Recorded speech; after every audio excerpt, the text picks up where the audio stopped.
திரு தனியரசு, சதி அப்படின்ற வார்த்தையை முதல்வர் பயன்படுத்தி இருக்கிறார் இன்று பேசும்போது. சதிதான் நடக்குதா, அப்படியா சொல்லணும்? அதை ஏற்கனவே பாரதிய ஜனதா கட்சி ஆட்சி பொறுப்புக்கு வந்த பிறகு மாநில உரிமைகளை பறிப்பதில் துவக்கி பல்வேறு நிலைகளில், அது கல்வி உரிமை, குறிப்பாக நம்முடைய இப்போ ஏற்கனவே இன்னும் கடுமையாக இன்றைக்கி கூட பாட்டாளி மக்கள் கட்சியினுடைய தலைவர் டாக்டர் அன்புமணி ராமதாஸ் ஐயா சொன்னாங்க, இந்த மும்மொழி கொள்கை சம்மந்தமாக கூட நம்ம அனைத்து கட்சி கூட்டத்தை கூட்டணும்னு சொல்லியிருந்தாங்க. அதில் நம்ம மும்மொழி கொள்கை, அதில் இவங்க கையெழுத்திட்டாங்க, நாங்கள் அந்த 2500 கோடி ரூபா ஒதுக்கலை, 5000 கோடி ரூபா ஒதுக்கலை. முதலமைச்சர் சொல்லிட்டார் 10,000 கோடி ரூபாய் நீங்கள் தர மறுத்தாலும் நான் மும்மொழி கொள்கையை, புதிய தேசிய கல்விக் கொள்கையை ஏற்க மாட்டேன்னு சொன்னார். அது மாதிரி எல்லா நிலைகளிலும் பாஜக குறிப்பாக தமிழ்நாட்டிற்கு சேர வேண்டிய நிதியை அல்லது உரிமையை பறிக்கிறத நம்ம படிப்படியாக பார்க்குறோம். அதில் நீங்கள் மொழி உரிமை இருக்கலாம், நிதி உரிமையாக இருக்கலாம், வரி பகிர்வில் இருக்கலாம்.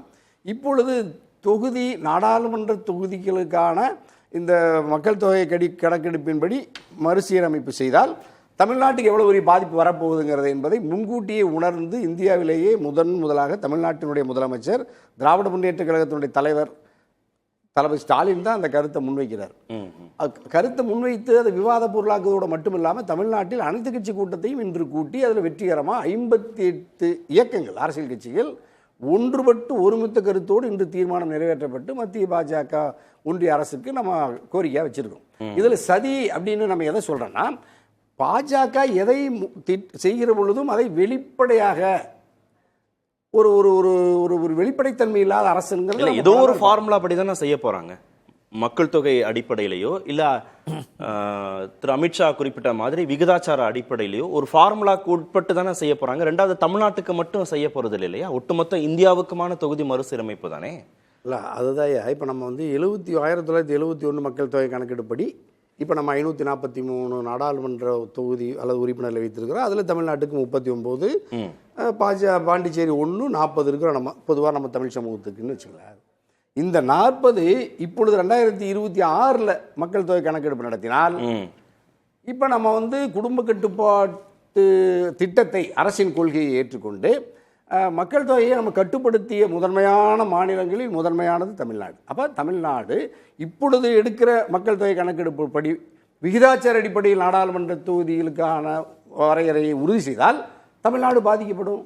அப்போ ஏற்கனவே மத்திய அரசினுடைய நாட்டின் வளர்ச்சி குறித்து ஒரு விழிப்புணர்வுக்காக அரசு கொள்கை ரீதியாக உலகளவில் கொண்டு வந்த திட்டத்தை மிகச்சிறப்பாக நடைமுறைப்படுத்தி மக்கள் தொகையை கட்டுப்படுத்தி நாட்டில் வளர்ச்சியை உறுதி செய்த மாநிலம் தமிழ்நாடு. சரி, எண்ணிக்கை குறைக்கப்படாத தமிழ்நாட்டுக்குன்னு உத்தரவாதம் கொடுக்கிறார்ல அமித்ஷா ஐயா சொன்னது ரொம்ப மகிழ்ச்சி, வரவேற்கிறோம். அதை தான் இன்னைக்கு நம்முடைய திராவிடர் கழகத்தினுடைய தலைவர் ஆசிரியர் வீரமணி ஐயா சொல்றாங்க. ஒரு கோடு அதை அழிக்காமலேயே சிறிதாக்க வேண்டும் என்றால் இன்னொரு கோட்டை பெரிதாக போட்டு இதை சிறிதாக்குவதுங்கிறத ஒப்பிட்டு அவர் துவக்கத்திலேயே அதை சொல்றார். அப்படின்னா இது குறைக்க மாட்டாங்க. ஆனால் உத்தரப்பிரதேசத்துக்கோ, மத்திய பிரதேசத்துக்கோ, ராஜஸ்தானுக்கோ, பீகாருக்கோ உயர்த்தப்படாது அப்படிங்கிறதே அமித்ஷா ஐயா சொல்லலை, மோடி ஐயா சொல்லலை. அதை சொல்ல வேண்டும் என்று தான் இன்றைக்கு அனைத்து கட்சி தலைவர்களும் அதை வலியுறுத்துறாங்க. அப்போ இதில் தான் சதி இருக்கிறதாக நம்முடைய மாண்புமிகு முதலமைச்சர் மிக கூர்மையாக இந்த பிரச்சனையை துவக்க நிலையிலேயே ஒன்றிய அரசை, பாஜக அரசினுடைய இந்த திட்டத்தை சதி என்கின்ற அளவில் அடையாளப்படுத்தி இனி அனைத்து கட்சி கூட்டத்தின் மூலமாக நம்ம ஒரு கோரிக்கை வச்சுட்டோம். சரி, இப்போ நீங்கள் குறிப்பிட்ட இந்த உத்தரப்பிரதேசம், மகாராஷ்டிரா, மத்திய பிரதேசத்துக்கெல்லாம் நாடாளுமன்ற உறுப்பினர்கள் தொகுதி எண்ணிக்கை கூட போகுதுன்றதும் உத்தரவாதம் தான். உறுதியாக கூடுமில்ல, அங்கே தானே மக்கள் தொகை கூடியிருக்குல்ல. இப்போ இங்கே நம்ம மக்கள் தொகையை கட்டுப்படுத்திட்டோம். இப்போ அதில் பாஜகவினுடைய மூத்த தலைவர் கருணாகராஜன் ஐயாவுக்கெல்லாம் தெரியும், தமிழ்நாடும், கேரளா, கர்நாடகா, நம்ம 3 தென் மாநிலங்கள் தான் இதில் கடுமையாக பாதிக்கப்பட போகிறோம். இன்னும் கேரளா நமக்காவது ஒரு 10 இடம், 2 தொகுதியில் கூடுதலாக வரும்னா கேரளா ஒரு தொகுதியை குறைக்க போகிறதாக சொல்கிறாங்க. அப்படின்னா நீங்கள் நாம் அரசின் கொள்கைகளை ஏற்றுக்கொண்டு அதை நடைமுறைப்படுத்தி நமக்கு பரிசு தருவதற்கு பதிலாக தமிழ்நாட்டை தண்டிக்கின்ற போக்கு பாஜக அரசு எடுத்து விடுவோம் என்கின்ற அச்சத்தில் மக்களின் மீது இருக்கிற அக்கறையின்பால் தமிழ்நாட்டினுடைய உரிமைகளுக்காக முதலமைச்சர் தன்னுடைய கடமையை சிறப்பாக செய்திருக்கிறார். அதில் பாஜகவின் சதியை முறியடிக்க வேண்டும் என்று இந்த அனைத்து கட்சி கூட்டத்தை நடத்தியிருக்கிறார். அதை வரவேற்கிறோம். தமிழ்நாடு கொங்கிளைஞர் பேரவை அந்த அனைத்து கட்சி கூட்டத்தில் கலந்து கொண்டு முதல்வரின் கருத்தை, அவருடைய கரத்தை வலுப்படுத்துவதற்கு, கோரிக்கையை நிறைவேற்றுவதற்கு நம்ம முன்மொழிந்ததை வழிமொழிஞ்சிருக்கிறோம். ஓகே.